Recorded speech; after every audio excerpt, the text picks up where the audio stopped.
ठाणेकर, ज्या पैठणी मेळ्याची तुम्ही आतुरतेने वाट बघत होता तो फायनली चालू झालाय. सेल तर मी खूप पाहिलेत, पण एवढी गर्दी, प्रचंड व्हरायटी आणि फ्लॅट 50%चं ऑफर, ते पण प्युअर आणि हँडलूम साडीजवर सुद्धा ठाण्यात हे क्वचितच बघायला मिळतंय.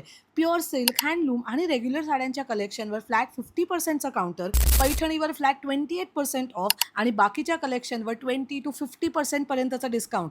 भारतात ज्या ज्या राज्यात साड्या मिळल्या जातात जवळपास प्रत्येक राज्याच्या साड्या आपल्याकडे अवेलेबल आहेत आणि सध्या सगळे ऑफरवरती आहेत, तर त्याचा बेनिफिट घ्या. त्या सगळ्या एकाच ठिकाणी हजारो डिझाईन सोबत आणि ऑफर्समध्ये इकडे मिळत आहेत. आणि हे सगळं सुरू आहे ठाण्यातल्या सेलिब्रिटी फेवरेट कलानिधीमध्ये, ज्याचं कलेक्शन तुम्ही सिरियल्समध्ये तर नक्की बघितलं असेल. संपूर्ण 3 फ्लोअर शोरूम इतक्या व्हरायटीने भरलेलं आहे की क्राऊड बघूनच तुम्हाला याचा अंदाज येईल. खरंच पूर्ण फॅमिली इथे शॉपिंग करायला येते. फेस्टिव्ह सीझन, लग्नसराई आणि गिफ्टिंगसाठी आत्ताच शॉपिंग करून ठेवायची ही बेस्ट अपॉर्च्युनिटी आहे. म्हणून ही रील सेव्ह करा आणि पैठणी मिळाल्या नक्की भेट करा. बाकी डिटेल्स कॅप्शनमध्ये आहेत आणि बेस्ट कलेक्शन संपायला वेळ लागत नाही. सो लवकर जा. बाय.